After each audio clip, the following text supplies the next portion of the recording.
Alors, cette fois, j'ai pensé de vous entretenir sur l'inconscient et de prendre 4 cas particuliers pour voir un peu comment ce phénomène-là, en fait, qui est bien connu depuis Freud, tout ça, comment ça a pu s'exprimer à la fois dans la vie des gens, des fois, comme aujourd'hui, c'est ça qu'on va voir, avec le cas de Plamondon, et parfois aussi dans l'art, enfin dans la peinture comme telle. Comme vous allez voir quand je vais vous parler de Bordua, c'est surtout ça qui m'intéressera, c'est de voir comment des contenus inconscients ont sorti dans son œuvre. D'autant plus qu'à un moment donné, il y a cette phrase extraordinaire. Il y a quelqu'un qui lui dit, « Écoutez, M. Bordua, il dit, on aime beaucoup vos tableaux, on trouve ça très beau, mais on ne comprend pas. » Alors, il leur dit, « Moi non plus. » Il dit, « Je ne comprends pas plus. » Il dit, « C'est pour ça que je l'ai fait, d'ailleurs, c'est pour essayer de révéler, enfin, ces fonds inconscients. » Et que, comme si le tableau devenait une façon de se connaître soi-même, tu sais, mais qu'au départ, ce n'est pas donné. Hein? Alors, en tout cas, alors vous allez voir, on va parler de ça. Alors, aujourd'hui, donc, le phénomène Antoine Plamondon. Je dis le phénomène parce que vous allez voir, c'est un bonhomme qui avait un très mauvais caractère. Et c'est pour ça que j'ai intitulé ça « Les jalousies de Plamondon », parce qu'il a été en rivalité avec tous les visiteurs, des peintres qui venaient sur le territoire de Québec, en particulier, en fait, de la ville de Québec, et qui avaient un peu de goût pour la peinture religieuse ou des choses comme ça. Alors lui, ça, c'est son terrain, c'est sa chasse gardée. Il n'était pas question de tolérer ça d'aucune façon. Et là, on a pu, disons, documenter des cas précis dans lesquels il attaque. Et c'est toujours des étrangers, d'ailleurs, qui viennent à Québec et qui finissent, d'ailleurs, par le décourager complètement. Et ces gars-là repartent. Il y en a qui vont à Toronto, puis ensuite aux États-Unis. Et à chaque fois, c'est toujours les mêmes types de confrontations. Il va voir leurs œuvres, il fait des articles, des journaux absolument démolisseurs. Ça vaut rien, c'est mal peint, puis il ne sait pas dessiner, etc. En tout cas, c'est vraiment des attaques de front.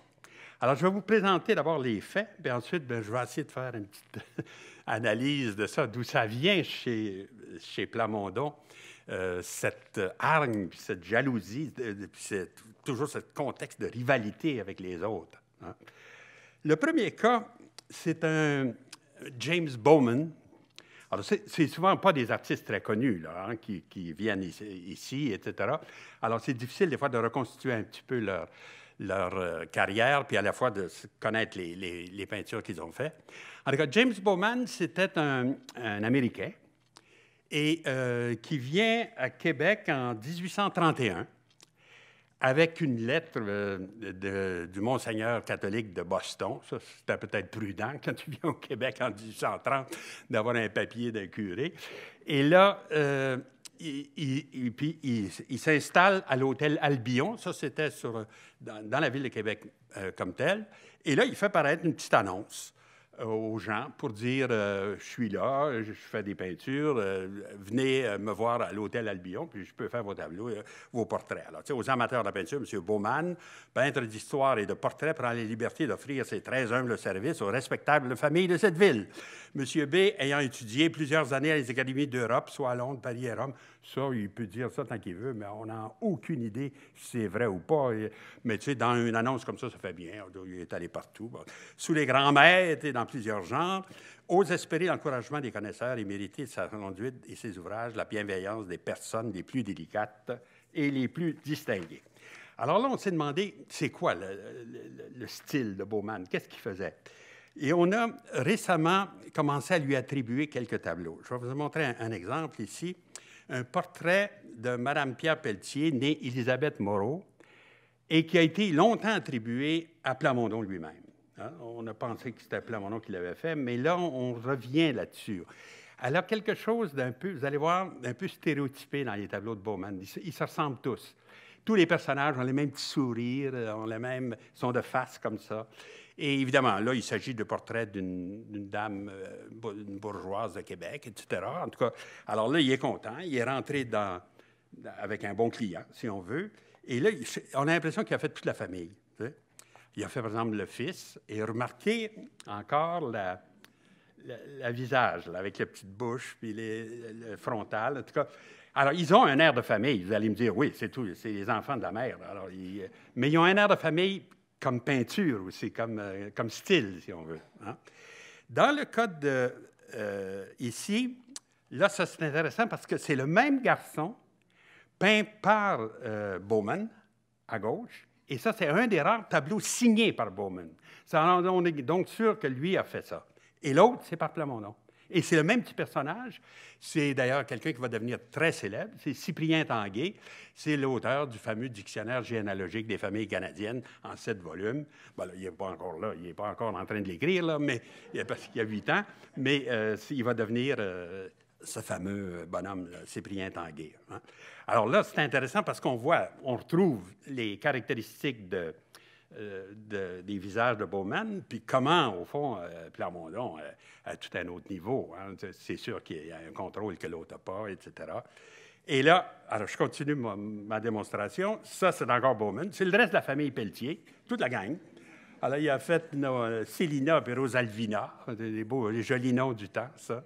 Et ensuite, un petit enfant, un bébé qu'il y avait là. Puis ils sont toujours pareils. Hein? Ils ont l'air de sortir comme des diables d'une boîte, là, les unes après les autres. Et ils ont une espèce de cas très stéréotypé comme ça. Hein? Alors, et là, il y a une autre confrontation qu'on peut faire entre un tableau de Bowman et un tableau de Plamondon, mais à propos d'un tableau très célèbre que vous connaissez. C'est, d'abord, il a fait le portrait de cette fille-là, Marie-Louise Émilie Pelletier. Alors, c'est la grande sœur de tout ça qu'on a vu, là. Et c'est lui aussi, ça, probablement. C'est Bowman qui a pu faire ça. C'est les mêmes caractéristiques, etc. Et 10 ans après, Plamondon a eu le contrat de faire le portrait de cette même dame-là, mais qui, entre-temps, était devenue religieuse. C'est elle, ça, la sœur Saint-Alphonse. C'est la même personne. Alors, et là, c'est assez paradoxal parce que son père, ou en tout cas M. Pelletier, là, a dû commander un tableau quand elle était, comme on disait, dans le siècle, puis un autre tableau quand elle était en religion. Et là, entre les deux aussi, le peintre a changé. Hein? C'était d'abord Bowman, puis ensuite, ça a été Plamondon qui l'a fait. Alors ça, évidemment, c'est un tableau très célèbre. Tu sais, les gens sont excités avec ce tableau-là. Ils ont appelé ça la Joconde de l'art canadien. Je ne suis peut-être pas sûr, là, mais quand même, c'est un beau tableau. Et c'est encore là, un exemple de ces confrontations entre les deux personnages. Si ça s'était tenu dans le cas de Bowman, simplement à des contrats, j'allais dire, privés, là, comme ça. Enfin, il est invité par une famille. Alors là, Plamondon peut bien dire, j'ai perdu ce contrat-là, mais je peux en avoir un autre pareil, etc. Puis effectivement, vous avez vu, il rentre dans le... Mais là, à un moment donné, on apprend que Bowman a réussi, avec sa lettre de l'évêque, là, à rentrer chez Ursuline pour donner des cours de peinture. Oh, ça, c'est moins bon pour Plamondon, parce que là, il commence à être plus connu, etc. Puis là, il va intervenir chez les Ursulines. Et alors, dans les couvents, ça se fait comme ça aussi. Ils ont des chroniques, hein, et dans lesquelles ils expliquent un peu ce qui se passe, là, toutes les petites affaires. Et là, à propos de l'avenue de M. Bowman, dans la chronique des Ursulines, on lit ceci. « Nous avons fait cette année, 1832, l'acquisition d'une nouvelle branche d'éducation très intéressante et assez rare parmi les personnes du sexe, celle de la peinture à l'huile. Hein? Un excellent peintre, M. Bowman, américain et bon catholique, j'ai trouvé ça, nous fut adressé par Monseigneur Fenwick, alors ça, c'est son évêque de Boston, là, qui est avec sa lettre, et chargé par lui de nous présenter le portrait de notre chère sœur Saint-Georges. Alors, la chère sœur Saint-Georges, elle est à Boston, et alors il arrive, ça aussi, c'est une technique, tu sais, quand des peintres itinérants arrivent comme ça, se promènent, ils apportent des tableaux avec eux, puis ils montrent qu'est-ce qu'ils peuvent faire. Souvent, d'ailleurs, ils font des autoportraits aussi, alors ça permet aux gens de dire « Waouh, il est vraiment bon », on voit le modèle, puis on voit le résultat. Et là, c'est ça qu'il a fait. Alors, il est venu avec un portrait d'une religieuse et aussi avec le portrait de Monseigneur de Boston, hein, pour dire, je le connais, on lui a fait son portrait, comme preuve de sa capacité. Ce monsieur a donné des leçons de peinture à l'huile à 4 nièces de notre mère supérieure. En tout cas, le reste, il explique tout ça. Hein. Il a probablement fait aussi le portrait de la mère supérieure en question, là. Et là, si vous remarquez, je viens de vous montrer un tableau dans lequel on avait le même geste qu'ici. Ah, c'est le tableau de la sœur Saint-Alphonse. Elle avait son doigt dans le livre. Alors, c'est comme un... Ça, c'est une façon, j'allais dire, presque stéréotypée de représenter des religieuses, parce que le livre en question, c'est le livre des constitutions, c'est le livre des règlements du gouvernement. Alors, donc, on la représente avec ça, puis on met un doigt à l'intérieur, parce qu'elle va pouvoir ouvrir puis lire la règle qui la concerne. Hein. Alors, donc, Bowman aurait aussi donc entré dans le domaine de l'éducation, en donnant des cours dans les couvents, des choses comme ça. Ça, c'est un champ aussi où Plamondon aurait aimé être accepté, mais il n'est pas très bon professeur, il est trop cassant, etc. Alors, les sœurs sont contentes d'en avoir un autre, un bon catholique, un Américain, avec tout ça. Hein. Mais là où ça a cassé vraiment, c'est à un moment donné, Bowman a annoncé qu'il présenterait un diorama. Et ça, c'était la première fois que ça se passait à Québec. De quoi s'agissait-il? C'est un diorama, c'est une espèce de tableau assez grand dans lequel vous cachez un peu tout ce qui est autour, de manière que vous êtes confronté avec le tableau seulement. Puis là, il se crée un espèce d'effet d'agrandissement, si on veut. Le tableau peut être assez petit, mais on a l'impression que les personnages sont de grandeur nature, etc. Il y a un côté un peu gadget dans ça, le diorama. Ça a été inventé par daguerreotype, déjà, en France. Puis là, ça a commencé à se répandre aux États-Unis. Puis lui arrive avec ça comme une nouveauté à Québec. Évidemment, on n'a pas conservé cette œuvre-là, mais comme on sait le sujet qu'il a traité, et comme... qu'est-ce que c'est ça? Help. Il faut toujours faire attention avec ces machines-là. Ah oui, voilà. Et... Le sujet, c'était, il voulait faire une chapelle des Capucins à Rome. C'est bon, un sujet bien excitant, mais en tout cas, mais surtout, c'est que ça lui permettait de faire une présentation en perspective, puis là, de créer l'illusion de la réalité. Alors, ce qu'on devrait voir, en fait, c'est donc une chapelle à l'intérieur, avec des moines de chaque côté, puis une espèce de scène comme ça.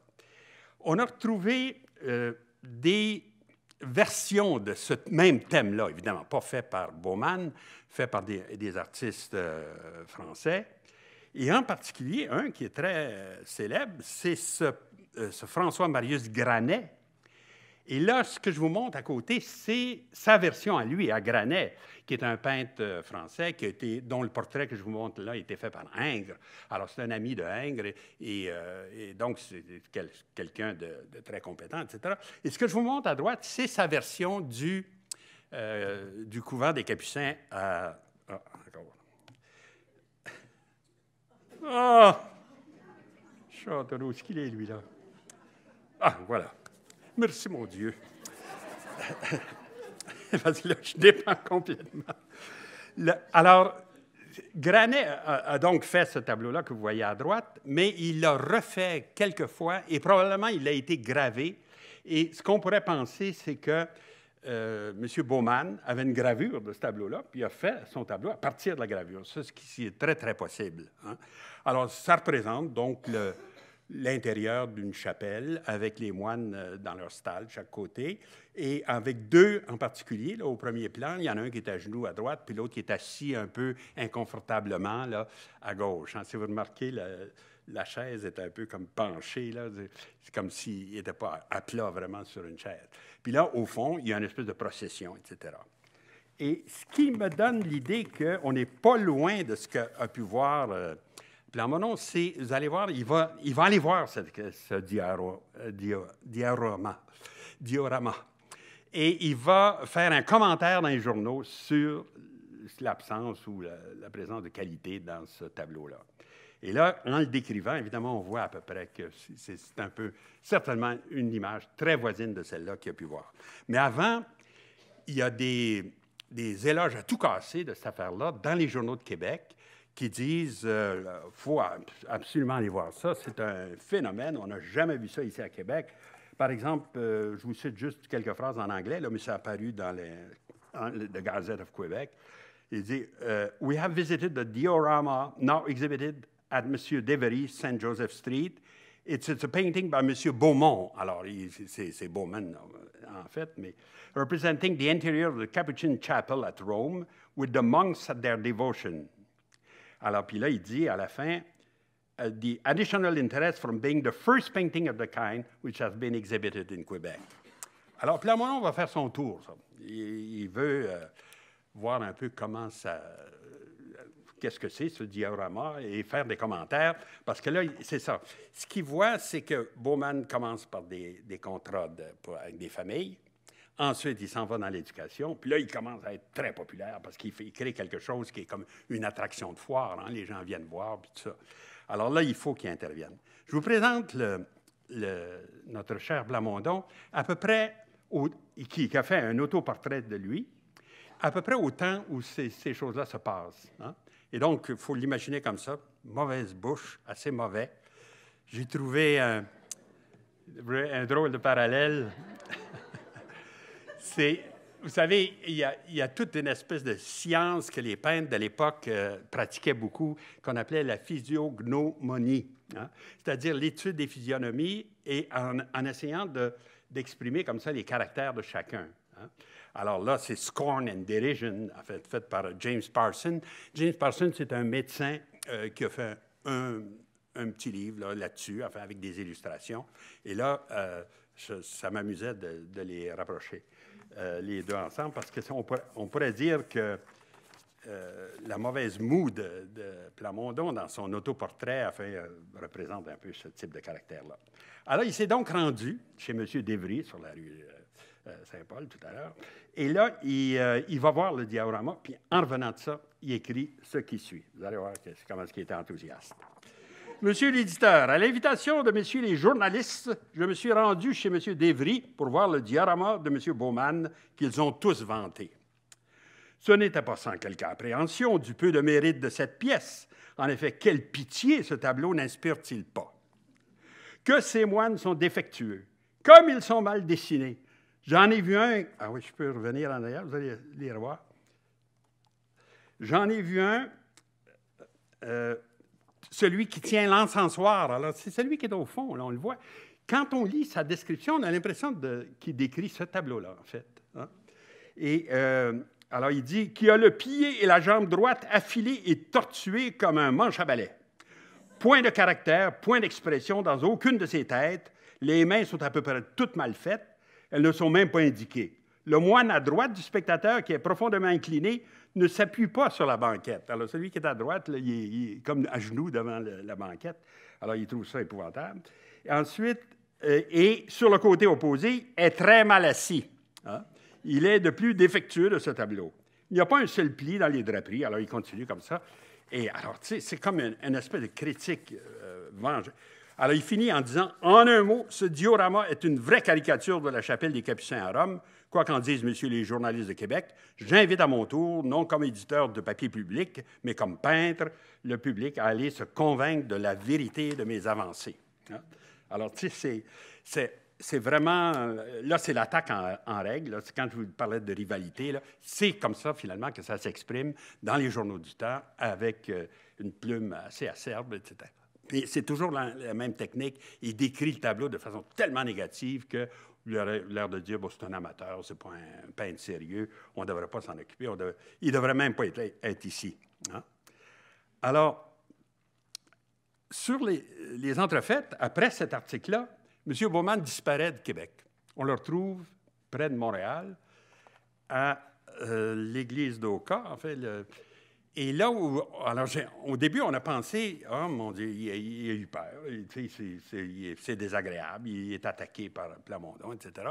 Alors, il s'est allé se réfugier à Montréal ou près de Montréal.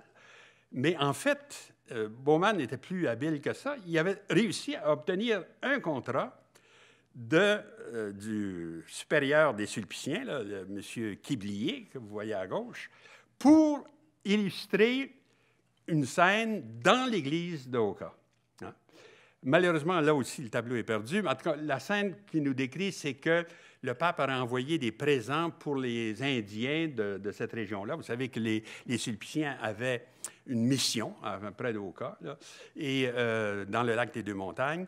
Et il y avait même une espèce de calvaire qu'ils avaient fait au-dessus des collines. Là. Et là, donc, Bauman a le contrat de peindre une espèce de scène dans laquelle Queblier distribue les présents envoyés par le pape pour les Indiens. Plus que ça, il obtient un contrat de faire 6 tableaux pour la nouvelle église Notre-Dame. Alors ça, c'est l'église de Montréal, évidemment, qui est servie par les Sulpiciens. Et l'année d'après, les 14 stations de chemin de croix. Alors donc, il n'est pas en peine, le Bauman. C'est pas parce que Plamondon serait sur son dos. Il obtient des contrats comme ça. Et finalement, on ne sait pas trop pourquoi, il ne finit pas son contrat des stations de chemin de croix. C'est 14 tableaux, ça. Alors, puis il s'en va à Toronto. Puis là, on ne sait pas trop pourquoi. Mais là, on voit, dans son cas, je ne pourrais pas dire que c'est vraiment les attaques sauvages de Plamondon qui expliqueraient son départ. Mais en tout cas, effectivement, il n'est plus là. Il part à ce moment-là, puis il va à Toronto, puis finalement, il retourne aux États-Unis. D'ailleurs, ça faisait partie un peu de sa vocation. C'est des peintres itinérants qui se promenaient comme ça dans toute l'Est de l'Amérique et obtenaient des contrats à droite et à gauche, comme ça. Ils vivaient comme ça. Alors ça, c'est mon premier cas. Alors, vous voyez donc une espèce de rivalité, comment ça s'est construit et comment ça a fini. Deuxième cas, Victor Ernett. Alors ça aussi, c'est un personnage très obscur. C'est un Français, celui-là. L'autre, c'est un Américain. Celui-là, c'est un Français, Victor Ernett. Et il vient, lui aussi, là, vers 1842, un peu plus tard là, que Bauman. Et il se vante d'avoir des techniques nouvelles pour faire des tableaux très rapidement, puis parfaits. Et en particulier, il offre ses services aux sœurs de l'Hôpital général de Québec. Pour dire, en tout cas, je peux vous enseigner ça, ce qu'on comprend à peu près, là, ce qu'il devait faire, c'est une espèce de méthode au pochoir. Tu sais. Vous avez donc un carton avec des trous, puis vous peignez comme ça rapidement, puis vous enlevez le pochoir, vous en faites un autre, puis vous construisez comme ça une image. Tu sais. Alors, c'est probablement quelque chose de cet ordre-là qu'il a. Mais là, en enseignant à l'Hôpital général de Québec, là, il fait quelque chose qui touche Plamondon directement. Il remplace Plamondon, là. C'est-à-dire que Plamondon enseignait là l'année d'avant, les sœurs le remercient, puis engagent Ernett. Alors là, vous avez déjà tous les éléments pour un autre conflit. Hein? Alors, regardez comment est-ce que la chronique des sœurs de l'Hôpital général à Québec décrit Plamondon, comment est-ce qu'il le voit. Il dit « Ce monsieur nous montra seulement à faire des figures selon les règles du dessin, sans nous expliquer où se plaçait l'ombre, la lumière, le reflet et l'ombre portée. » Autrement dit, Plamondon devait faire des cours de façon très académique, dans lesquels le dessin est plus important que n'importe quoi, puis la couleur, ça vient vers la fin. Hein. C'est ce qu'on nous a appris plus tard, comme nous le verrons. Mais une autre grande chose qu'il pouvait nous montrer, c'était la miniature. Comme grande chose, ça se pose là. Et nous attendîmes la providence, notre attente ne fut pas vaine. Ce même M. Plamondon s'offrait à nous montrer la peinture à l'huile, mais comme c'est bien dispendieux et que dans une maison religieuse, les exercices se succèdent, le temps que nous aurions mis à arranger nos peintures, exercice serait survenu et nous aurions été obligés de tout laisser là et tout aurait été perdu ou gâché. Hein? Alors là, j'ai l'impression que c'est un prétexte pour se débarrasser de Plamondon. Plamondon veut leur enseigner la peinture à l'huile. La peinture à l'huile, il faut ouvrir ça, il faut tout placer ça. Puis, on a nos exercices, il faut aller à la chapelle, il faut aller à ci, il faut aller à ça. Alors, on n'a pas le temps. Puis, tout est gaspillé, etc. Alors, on aime bien mieux M. Ernett qui va nous enseigner, lui, la miniature, puis qui a un procédé rapide pour faire des tableaux. Surtout qu'il ne prendra pas comme Plamondon, avec les dessins, la couleur, etc., de la peinture à l'huile. Alors,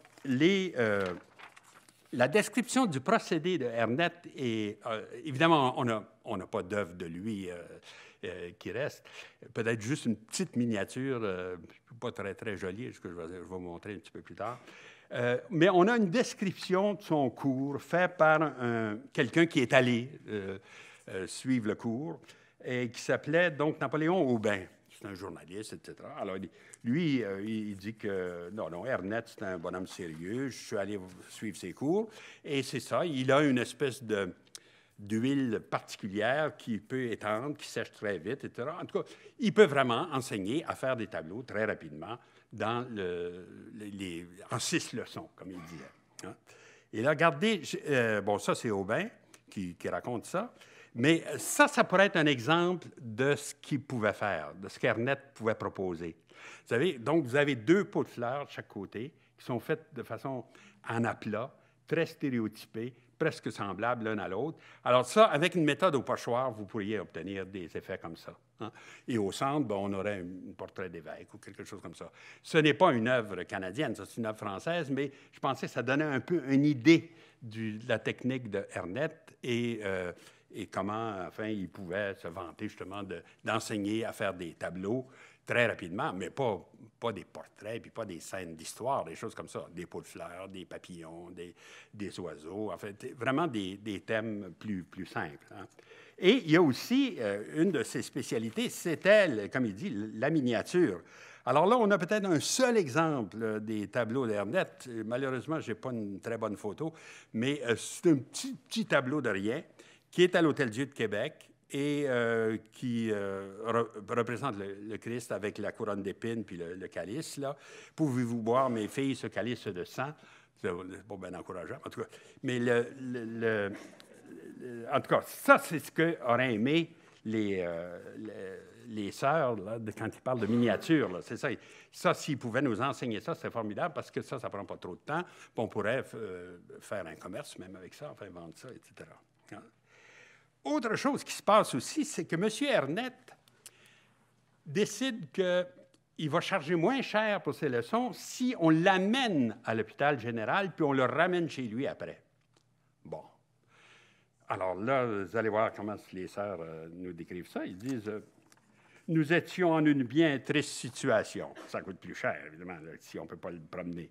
Mais la Providence vint à notre secours. 2 de nos amis, M. Pierre Pelletier et Jacques Tourangeau, s'offrirent l'un à nous l'envoyer et l'autre à le ramener à la Haute-Ville, tant que nous prendrions ses leçons. Or, ces 2 gars-là, Pierre Pelletier, c'est le mari de Mme Moreau, que je vous présentais tout à l'heure. C'est le père de toute la gang de petits-enfants Alors là, lui a fait faire son portrait par Plamondon, le père, plus tard. Hein?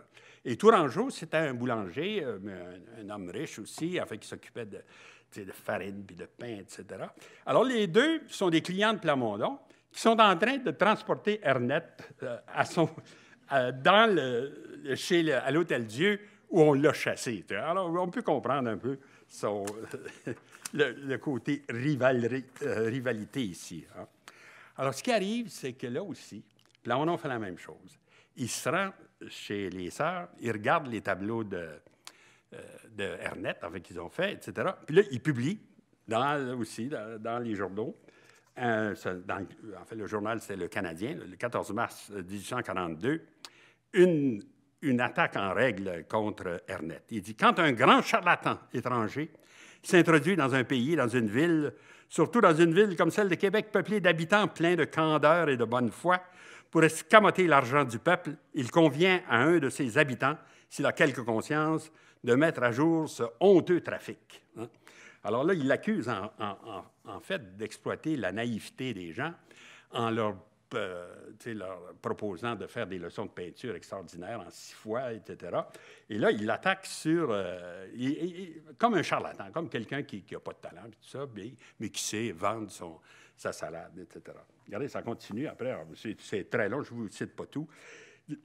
Pour aujourd'hui, comme le temps presse, je me contenterai de publier une fraude inouïe jusqu'ici. La voici.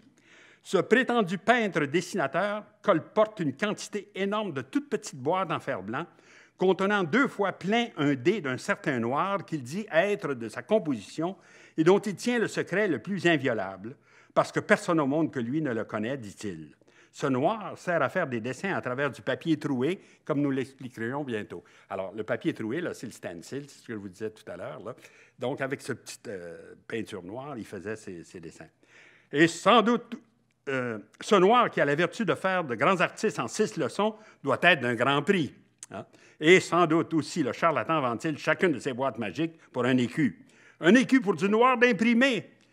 Donc, dont on a imprimé les gazettes et les livres depuis la découverte de l'imprimerie. Pour quelques sous, vous en auriez autant que M. Ernest vous en donne pour quelques louis. Hein? Alors, au revoir, Monsieur l'éditeur, sur le même sujet, un ennemi du charlatanisme en faveur des beaux-arts. Wow! Alors, cette fois, l'article n'est pas vraiment signé par Plamondon. Hein? Ça finit un ami des beaux-arts, quelqu'un qui est contre le charlatanisme. Et on soupçonne que l'article a été fait par deux personnes, par Plamondon qui l'a inspiré, puis par un de ses amis qui l'a écrit, hein, qui serait le fameux sénateur Cauchon. Et là, Ernest, évidemment, est catastrophé avec cette chose-là. C'est la pire publicité qu'il peut avoir, en fait, de se faire traiter de charlatan, puis d'exploiter les gens puis pour faire de l'argent. Alors, il décide de partir de Québec. On le retrouve à Montréal, d'ailleurs, avec un changement de prénom. On se demande si ce n'est pas lui qui, pour ne pas se faire trop reconnaître, au lieu de s'appeler Victor à Montréal, il s'appelle Adolphe Ernest. Puis ensuite, il disparaît, il retourne en France, puis on ne le revoit plus. Mais avant de partir, il fait une petite mise au point de son... il réplique à l'attaque de Plamondon. Il dit... Vous ne vous étiez pas trompé. Il parle de ses élèves qui lui ont dit ça. Ils ont dit, non, Plamondon n'a pas écrit ça tout seul, vous allez voir. Il dit, j'ai pu m'assurer que l'article qui a paru contre moi dans le Canadien est bien réellement de M. Antoine Plamondon, dont le savoir, cependant, n'est pas à la hauteur de sa fureur jalouse, car il l'a fait écrire, on ne sait pourquoi, par son cher cochon. C'est le bonhomme qui s'appelait comme ça, dont il s'ensuit, d'après l'aveu même de cet artiste, qu'il n'était pas assez habile pour l'écrire, ni son ami assez savant pour le concevoir. Ah, ça, c'est du panache, là. Hein? C'est un Français, ça, qui sait écrire, ça. Alors, en vérité, je ne le félicite pas, ces messieurs, de s'y être pris à deux pour une production si peu chrétienne, aussi sotte et aussi méchante. Hein? Et là, il dit, je prie bien les personnes qui se sont intéressées à moi et mes élèves, en particulier, de vouloir disposer de mes services jusqu'à l'ouverture de la navigation, époque fixée pour mon retour en France. Hein? Le bonhomme qui aurait aidé Plamondon à écrire cet article-là, c'est Joseph-Édouard Cauchon, qui est un journaliste d'abord, qui a été mêlé d'ailleurs dans le Canadien, et qui va devenir aussi un collectionneur des tableaux de Plamondon. Donc, c'est deux amis, ça. Ils sont vraiment, quand il dit son cher cochon, là, il touche quelque chose de vrai. Et ensuite, alors, il a été presque premier ministre de la province de Québec à l'époque, quand on crée les provinces, là. Mais il a eu, vous voyez la gueule qu'il a, il a l'air assez dur, c'est un peu pas facile d'emploi. Alors, il s'est choqué avec une partie de son caucus, puis il n'a pas pu ça. Et il finit sénateur à Ottawa avec... à l'époque, ça pouvait se concevoir. Il finit sénateur à Ottawa, puis avec un très bon salaire, d'ailleurs, apparemment. En tout cas, bon. Et là, ce cochon, donc, je vous dis, est un collectionneur de Plamondon, en plus. Hein, il achète des tableaux de Plamondon. Et aussi, il fait paraître de temps en temps, sous son nom, à lui, des éloges de l'art de Plamondon. Hein. Alors, donc, ils sont proches, ces deux-là. Et je vais vous lire un exemple des éloges qu'il fait, puis je vais essayer de l'illustrer avec des tableaux de Plamondon. Vous allez voir pourquoi. Il dit, bien des fois, il s'est trouvé... Ça, c'est Cauchon qui écrit ça. Bien des fois, il s'est trouvé dans la nécessité de faire des changements importants dans les compositions et toujours a été heureux dans ses essais. Très souvent, il a eu à composer le coloris tout entier. Alors, ce qui arrivait, c'est que Plamondon, par exemple, ça, c'était une de ces fameuses stations du chemin de croix qu'il voulait faire pour remplacer, d'ailleurs, le bonhomme Bowman qui avait disparu avant de finir son contrat. Et là, ce que signale Cauchon, c'est que Plamondon travaillait à partir d'une gravure. Et donc, la gravure, je vous la mets à gauche, est en noir et blanc. Et donc, tout le coloris de son tableau est de son invention. Hein? C'est ça qu'il veut dire. Il dit, il n'a pas fait la composition ici, mais il est obligé de choisir les couleurs puis d'organiser ça de façon... Alors, quand on compare les deux choses, on voit bien que c'est le même sujet, bon, un peu cadré différemment, mais c'est dont le mérite, ça aurait été justement de le colorier comme il faut. Comme, alors, ici... et tout le monde sait, comme il a plu, comme il a étonné par la richesse, par la magie de son pinceau, qui, dans chaque tableau, se révélait sous des formes diverses et toujours plus ravissantes. mais on dira que le coloris et la composition sont deux qualités bien distinctes et que souvent, un grand coloriste est un mince compositeur. Puis là, pour prouver que non, Plamondon est aussi un grand compositeur, il parle de ce tableau-là, qui n'est pas formidable, enfin, mais en voulant dire ça, c'est pas copié à partir d'une gravure. C'est Plamondon qui l'a inventé, la scène qui est là. Enfin, il a pris des sujets à droite et à gauche, puis il a mis ça tout ensemble. Alors, Sainte Lucie priant pour la guérison de sa mère sur le tombeau de Sainte Agathe. Alors, ce qu'on voit à gauche, c'est le tombeau, puis Sainte Lucie, puis là, la Vierge qui intervient du ciel avec les petits angelots, etc. En tout cas, ça serait la preuve, d'après Cauchon, de l'imagination de Plamondon, d'être capable de faire des compositions originales et pas simplement de colorier des gravures qui seraient données. Alors on voit donc que ces deux personnages-là sont d'accord entre eux et ont réussi, évidemment, à se débarrasser d'Ernette. Je pense bien que Ernette n'avait aucune chance avec les deux parce que c'était des gens très puissants dans la ville de Québec et donc c'était peine perdue et c'est pas étonnant. Donc il s'en va à Montréal puis ensuite il reprend le bateau et il disparaît pour la France. Troisième cas, Henri Daniel Thielke. Alors ça c'est un Anglais mais probablement dont les parents sont d'origine allemande. Thielke c'est un nom qu'on trouve en Prusse en fait assez souvent. Et ça aussi, c'est un personnage qui vient donc de l'extérieur, de l'Angleterre, qui s'installe à Québec. Et là, il fait, tout de suite, il essaie d'obtenir des contrats religieux. Alors ça, c'est évidemment, ça va mettre en furie tout de suite Plamondon. Il aurait fait un baptême du Christ. Enfin, vous savez ce que c'est, là? On voit le Christ avec Saint Jean-Baptiste dans le Jourdain, etc. Là aussi, on n'a pas le tableau, mais on sait à peu près. Bon, il expose là, enfin, dans la chambre d'assemblée, c'est là qu'il avait son atelier, si on veut. On sait à peu près de quoi ça va ressembler. Parce que vous connaissez peut-être ce qu'on appelait la collection des jardins. Tu sais, c'est des abbés qui avaient collectionné toutes sortes de tableaux, puis avaient amené ça ici au Québec. On avait distribué ça dans les églises, etc. Et c'est des tableaux faits par des peintres européens, des fois plus connus, des fois moins, comme Pierre Millard, là, que vous voyez à gauche, ou Guy Noël Hallé à droite, et qui représente justement le baptême du Christ, enfin, comme on le faisait de façon très conventionnelle, là. On a des tableaux comme ça dans plusieurs baptistères, si on veut, tu sais, à travers le Québec, qui représentent cette scène-là continuellement. Hein. Alors, donc, Thielke obtient un contrat pour faire un tableau comme ça. Et là aussi, ça va déclencher la colère de Plamondon. Parce que là, ce qui est embêtant pour Plamondon, c'est quelqu'un qui veut rentrer dans le domaine de l'illustration de la religion. Hein? Et pour lui, ça, c'est sa chasse gardée. D'ailleurs, il va faire toute sa fortune, en fait, toute sa vie, il va faire des tableaux d'église. Hein?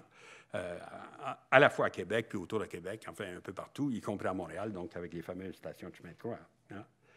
Alors, là aussi, les journalistes sont très élogieux sur M. Thielke. Ils disent c'est un bon peintre, etc.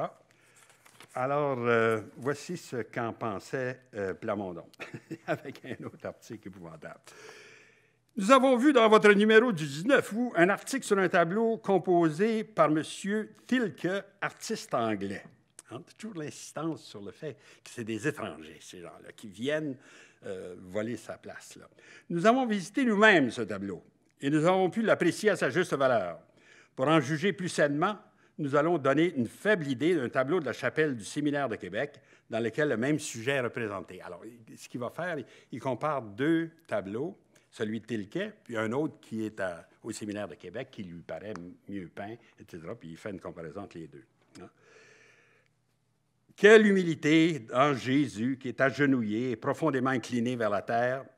Dans la nouvelle composition, celle de Thielke, c'est une statue sans mouvement, sans expression et sans caractère. Le Saint Jean du séminaire, forcé de baptiser Jésus, s'avance d'un pas tremblant, craintif et respectueux. Celui de M. Thielke se trouve dans le même défaut que son Christ. Il n'a ni action ni expression. Ce qu'il y a de plus ignoble, c'est de lui voir faire la grimace au Sauveur. Le maintien du personnage de Saint Jean a le caractère de la lâcheté et de l'indifférence. Rien de plus monstrueux et de plus ridicule que de le voir baptisant Jésus de la main gauche, s'appuyant paresseusement la main droite sur la hanche. Tu sais, ouais, vous baptisez, pas de problème, bon, passons à l'autre, là. Et alors là, c'est épouvantable. Mais la meilleure, c'est après ça, j'en revenais pas, ça. Il dit, sa colombe, hein, parce que dans les représentations du baptême du Christ, il y a toujours une colombe, là, vous la voyez dans les deux tableaux. Il dit, sa colombe à Tilke, enfin, comme il le peint, est des plus malheureuses. Elle est vue en raccourci et se traîne sur une superficie absolument plate. Alors, tenez-vous bien, la lumière rétrécie qui passe derrière sa queue produit un effet que toute personne devinera facilement. J'en revenais pas. Tu sais, évidemment, les colombes sont toujours présentées comme ça, avec des rayons tout le tour, etc. Alors là, il y aurait eu un rayon un petit peu plus prononcé qui avait l'air de ce que vous savez. Alors là, encore là, même chose, l'attaque en règle contre Tilke. Sauf que Tilke est un garçon plus résistant que les autres, un peu. Alors, ils habitent, d'ailleurs, sur une carte de Québec. Si vous regardez le numéro 104, là, à peu près, là, qui est au milieu, ils habitent tout près l'un de l'autre. Et ils ont l'habitude de s'engueuler comme du poisson pourri en se voyant. Hein? Alors, quand Tilke sort de chez lui, puis Plamondon en même temps, alors ils s'insultent. Là, ils ont une agression verbale. À un point que Tilke décide de faire un défi à Plamondon. Il dit, je vous défie de faire un tableau meilleur que le mien, qui sera présenté à une espèce de groupe littéraire là, qui s'occupait justement de culture, etc. Et c'est eux qui décideront de donner la médaille au meilleur peintre. Hein. Alors, donc là, l'idée, c'est que les deux présentent leur peinture, puis que ça soit décidé par une espèce de juge indépendant, si on veut. Hein. En fait, Tilke arrivait un peu tard, parce que l'année d'avant, Plamondon avait fait ce tableau-là, qui s'appelle « Le dernier des Hurons ». C'est un portrait de Zacharie Vincent. Et évidemment, ce n'est pas le dernier des Hurons, mais surtout, c'est qu'il s'imaginait que M. Zacharie Vincent était de sang pur Huron. Alors, donc, ceux qui suivaient, ils étaient de sang mêlé, et donc, ils n'étaient pas vraiment les derniers des Hurons comme lui. Bon, ça, c'est purement spéculatif, on n'en sait strictement rien. Ce que Plamondon avait fait, c'était un tableau assez étrange, d'une certaine façon, parce que si vous ne savez pas que c'est un Indien connu, on ne pourrait pas peut-être le reconnaître, on pourrait penser que c'est un Portugais ou je ne sais pas quoi, quelqu'un du sud de l'Europe. Mais il y a une ceinture fléchée, il y a un couteau autour, et surtout, il y a une espèce de bijou de traite là, dans le cou. Ça, c'est des bijoux qu'on échangeait contre la fourrure à l'époque là, avec les Indiens. Et il est présenté comme ça, un peu découragé, comme il est le dernier des Hurons. Évidemment, c'est comme si sa nation à lui allait disparaître complètement. Et c'est une époque, 1838, ça, c'est pas loin de 1837, hein? Alors, c'est après la fameuse rébellion qui a été écrasée, etc. Alors, les Canadiens français ont souvent s'identifié aux Indiens dans leur situation. On dit, nous aussi, nous sommes menacés de disparaître. Parce que là, si qu'un peuple plus fort, comme le peuple anglais qui a envahi toute l'Amérique, etc., finit par s'installer partout, on va perdre notre langue, on va perdre notre identité. Alors, il y a le même sorte de discours. Et on fait donc... Alors, c'est pour ça que Plamondon a pu peut-être toucher un aspect politique intéressant là, en faisant ce portrait du dernier des Hurons. Hein. Mais là, il aurait gagné la médaille, en fait, puis mais Tilke revient à la charge l'année d'après, puis il fait une copie de cette fameuse gravure qui présente la mort du général Wolfe, alors pendant la fameuse guerre de conquête là, en 1760. Hein. Alors là, il présente son grand tableau, puis là aussi, il reçoit sa médaille lui aussi. Alors les deux sont comme considérés comme à peu près d'équivalentes forces. Hein. Alors, les choses se traîne un peu en longueur. Il y a aussi un autre tableau de Tilke qui va vous montrer un peu comment c'est quand même un peintre très habile, qui représente le chef, c'est-à-dire ce n'est pas vraiment un chef, mais c'est un juge d'instruction qui était évidemment anglais et qui est reçu par les Hurons parce que lui et sa femme les ont aidés pendant le choléra de Québec. Hein. Alors, les gens étaient reconnaissants à son travail, M. Symes qui s'appelait, et ils l'habillent en indien, ils lui donnent un parchemin, etc., puis ils le reçoivent dans leur tribu. Et avec, alors tout ce qui est autour de lui, évidemment, c'est des gens de la tribu Huronne de la Nouvelle-Lorette, de Lorette à côté de Québec. Et on a une scène faite par Tilke. Le tableau est au château de Ramsey, alors c'est pas si loin. Et c'est un tableau assez impressionnant, en fait, puis qui a été ensuite gravé plusieurs fois. Je vous signale que Zachary Vincent est dans le tableau. C'est le bonhomme qui est ici avec des plumes là, sur la tête. Là. Comment est-ce qu'on le sait? C'est qu'il y a une gravure qui a été faite du tableau et au verso, on a identifié tous les personnages, les uns après les autres. Alors donc, on a pu savoir que lui, c'était dans le tableau celui qui portait encore les plumes sur la tête, etc. Hein? Puis là, après, bien, il y a eu des gravures qui ont été faites ça. Ça a été répandu beaucoup, cette chose-là. Alors, par exemple, au musée McCord, on a cette gravure-là qui est faite à partir du tableau, évidemment, puis répétée comme ça plusieurs fois. Hein? Là, les rivalités avec Tilke, donc, auraient pu en rester là. Finalement, Tilke disparaît, s'en va à New York pour quelques années. Il revient à Québec, il enseigne dans un collège. À la fois, d'ailleurs, le dessin et l'allemand. Hein. C'est intéressant parce que probablement qu'il est d'origine... Enfin, ses parents étaient d'origine allemande. Et puis finalement, il repart complètement à Chicago, puis il meurt à Chicago en 1874. Alors, dans le cas de Tilke, bon, on sait qu'il y a eu des engueulades entre les deux, il y a eu des conflits, des espèces de défis de l'un à l'autre, mais de toute façon, lui aussi finit en dehors de Québec, comme ses deux autres compagnons. Que penser donc de ces rivalités de Plamondon avec des compétiteurs comme ça? Ce phénomène-là de la jalousie, ça a été expliqué, évidemment, ça a été, disons, très étudié, comme vous pouvez bien imaginer. Et souvent, on fait remonter des attitudes comme celle de Plamondon, qui sont tellement stéréotypées et tellement mauvaises chaque fois, à des faits d'enfance et à des faits de rivalité entre frères. Et je me suis demandé, qu'est-ce qu'on sait sur la jeunesse de Plamondon? On ne sait pas grand-chose. On sait que ses parents étaient des cultivateurs, étaient des gens assez modestes, enfin. Et on sait qu'il y avait un frère aîné et un plus jeune frère, puis une sœur adoptive. Mais le frère aîné était aussi un élève d'un peintre. Hein?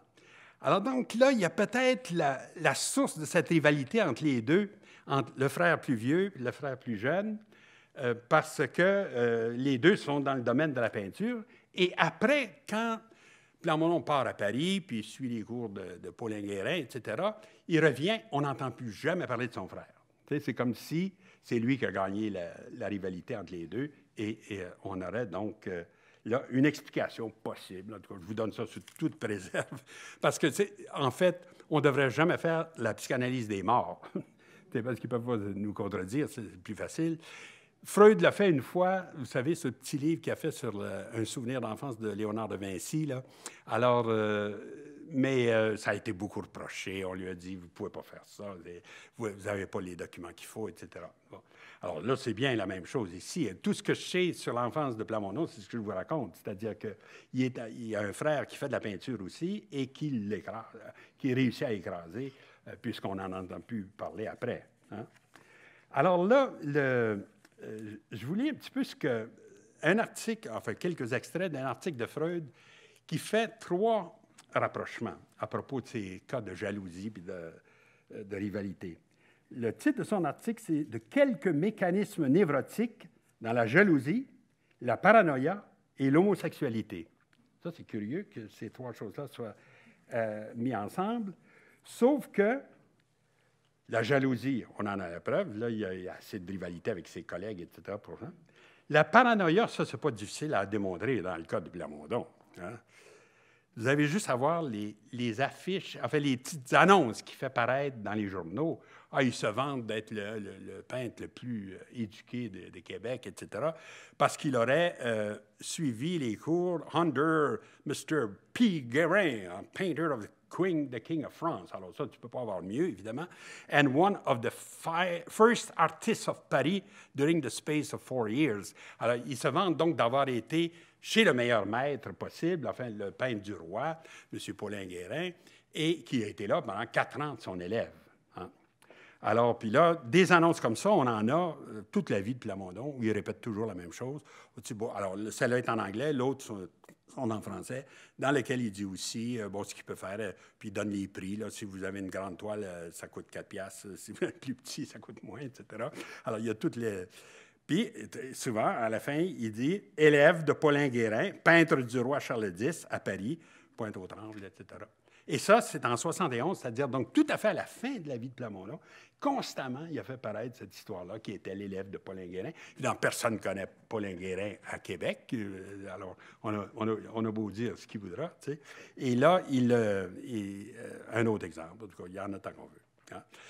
Alors ça, c'est quand il arrête de peindre. Le grand âge ayant obligé le sous-signé à déposer le crayon et le pinceau, son atelier est à vendre. Il consiste en une trentaine de tableaux de salon de 4 énormes portfolios remplis de dessins et de gravures des plus grands maîtres, tous les plafonds du palais de Versailles, etc., etc., et plusieurs volumes qui traitent des beaux-arts. Tous ces objets peuvent produire une superbe école de peinture. Alors, c'était donc en se retirant en prenant sa retraite, si on veut, on a Plamondon qui offre toutes ces choses. Alors, je vous lis ce que Freud dit sur la jalousie et la paranoïa. Comment ça peut marcher ensemble? Il dit,